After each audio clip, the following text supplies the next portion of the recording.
Hey guys! In today's video I am comparing glaze icing to royal icing, particularly when writing or piping lines or dots and things like that. It replaces an earlier video of mine that I did about 4 years ago on the same subject. In this one here, I am actually also including a visual of both icing consistency side by side so that you can see exactly how they behave and what to look for when you're mixing your icing.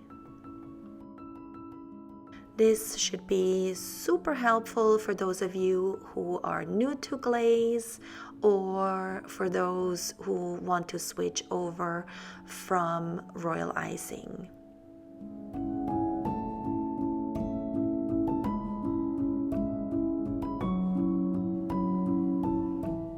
Okay, so here we have the two icings next to each other.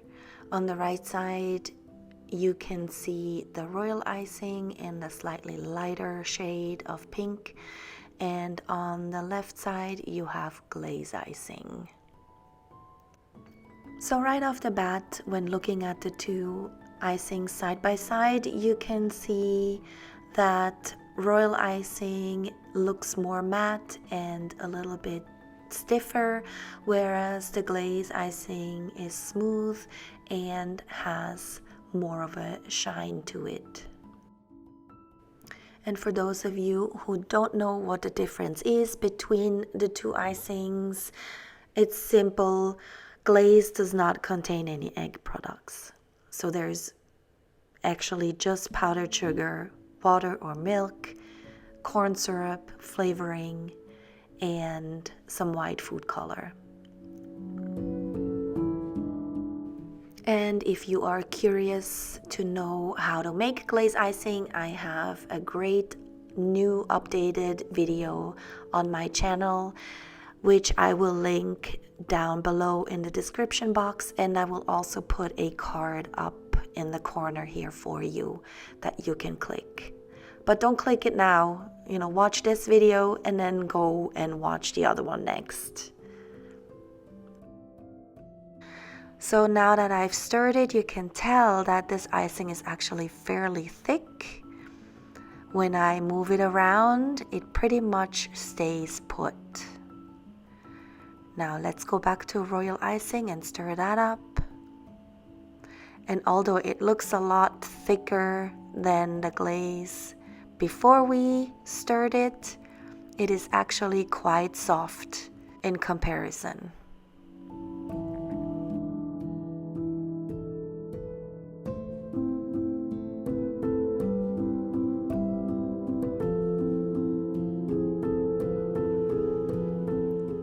However, when I move it around, it will leave traces behind, and that is what you want when you want to write with your icing. Here are the two side by side. Now, I am not going to pretend that I am proficient at using royal icing. It's not my thing, but if I were to use this and I needed to write, this is the consistency I would probably use. Now let's look at the glaze icing one more time. I don't know if it comes across as this, but stirring the glaze is actually quite difficult. It is fairly thick and feels nothing like the royal icing next to it. Now let's see how the two behave when I'm piping.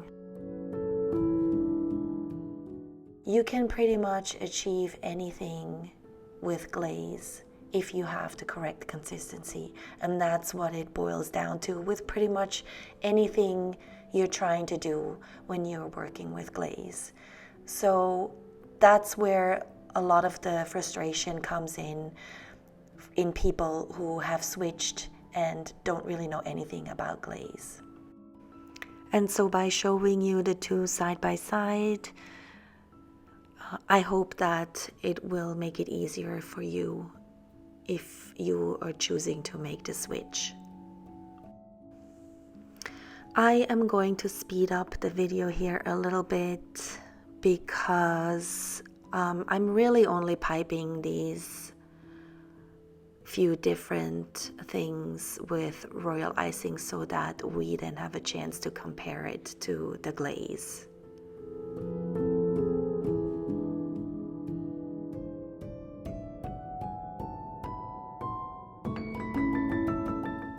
Alright, so I'm gonna tilt it a little bit so that we can see it from the side and you get some nice definition there.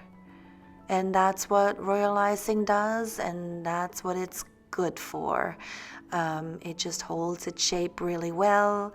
There is no melting of the icing at this point, at this consistency, so it just works really well to do these kinds of things. But let's move on to glaze icing. You see me pointing here at the two bags. I'm pointing out that the glazed icing bag is a lot smaller than the royal icing bag. First of all, I like working with a smaller bag when I am doing more precise work, such as writing. It just is easier for me to handle. But also, the glazed icing is a lot more dense than the royal icing, and so if you have too much icing in your bag, you might risk the bag splitting or bursting.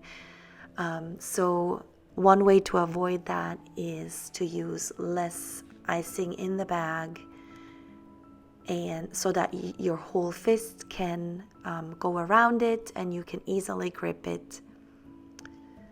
Also, having less icing in the bag is easier on your hands. Like I said, this icing is very dense, and as you can see here, even with these modifications, it wants to burst your bag. And mind you, these are very sturdy bags. I've used them for years and they have never failed me. But you do have more control when you don't fill your bag all the way up. I have to say though, over the years with working with glaze, I have adapted a few different ways of holding the bags when I do certain things. Sometimes I hold it in my fist like I do here. Other times you see me holding it more like a pen, where I basically just squeeze out from the tip instead of the whole bag.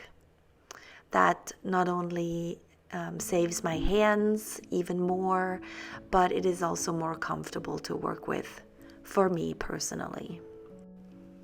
And this here is what I mean when I say I hold it like a pen. There's a minimal amount of icing in the tip, and it's just a lot easier for me to navigate the icing out of the bag and onto the cookie.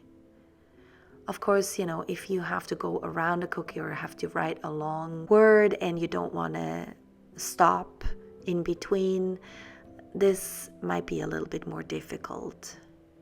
Also, sometimes when I film, this is a little bit easier to see because my hand is more out of the way this way. So, you know, there's just certain things that I have adapted throughout the years of decorating. So, you know, holding a bag one way, just because other people hold it or do it that way, you know, might not work for you. So I always encourage students or people that are asking me about tips and tricks to find their own way of doing things.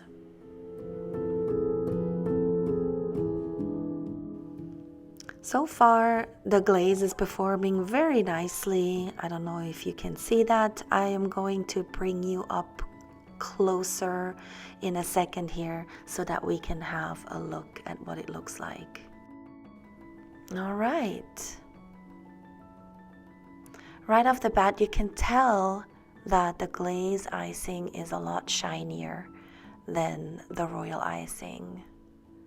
And that's something that people comment on a lot, and they keep saying, oh, the glaze is so shiny and beautiful. Or they see a shiny glaze and they're like, what kind of icing is this? I have to say though, once it's completely dried, it is also duller. So in fact, that sheen will go away and look a lot more like the royal icing above.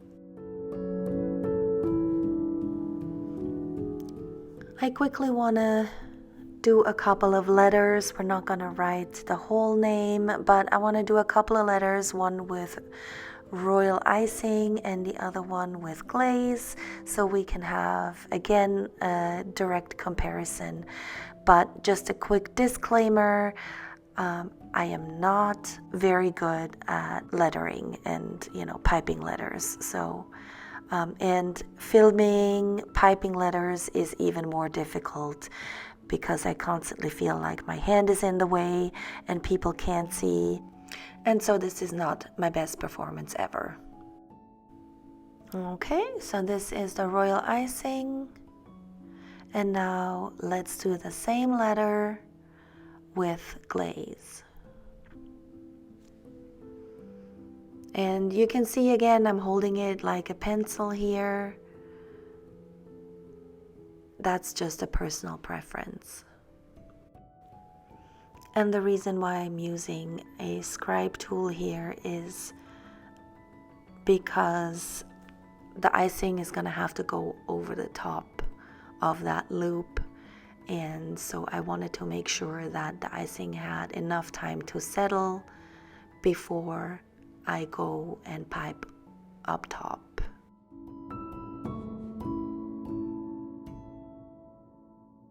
So glaze icing is actually very stretchy, and that's because it has corn syrup in it. Can be great in certain things and very annoying in other things. For example, when you have to, pull your back up a little bit more in order to get a straight line, that works really well with glaze because it's nice and stretchy. But then when you have to go in and do wet on wet dots, for example, it sometimes leaves a little tail and ruins that perfect circle that you just piped. So there's always some good and some not so good.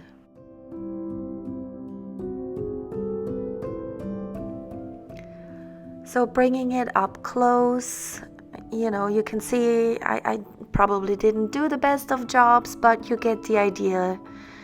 They basically look identical, identically bad. But to point out the obvious, even the more obvious, is that those little loops that I piped with the glaze, they stay open. And that is only because the icing is thick enough. So having said that, you can tell that you don't need modified glaze in order to do this kind of piping. If your glaze is thick enough, it looks identical to royal icing. So let's do the two O's because they're so nicely next to each other. I just finished the royal icing one, and now let's pipe the glaze one. And again, not only does the icing stay put, it also doesn't flow into itself when you look at the loop that goes over the bottom icing.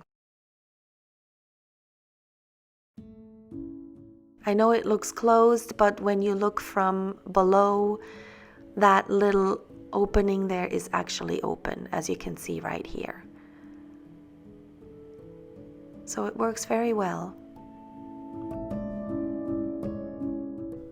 Okay, folks, so I hope this side-by-side comparison helped you understand which glaze icing consistency to use when you want to write something on top of your cookie. And whether you come from royal icing or you're a beginner glaze icing user, it's always helpful to see these little nuances. And it just is a matter of you making the icing and getting to know your icing. I keep saying you can watch video after video of mine, but unless you try it for yourself, you will never know how your icing reacts in your environment. So it's always a good idea to make a batch and to try it out for yourself. But the main thing I want you to take away from this video here is that it is possible to do writing with straight up glaze icing as long as your glaze is thicker. All right, thank you so much for tuning in, and I hope you enjoyed this video. If you do, please give it a like, subscribe to my channel. I have lots of videos here for you to look at and to learn about glaze icing, and I hope to see you in the next one. Take care. Bye.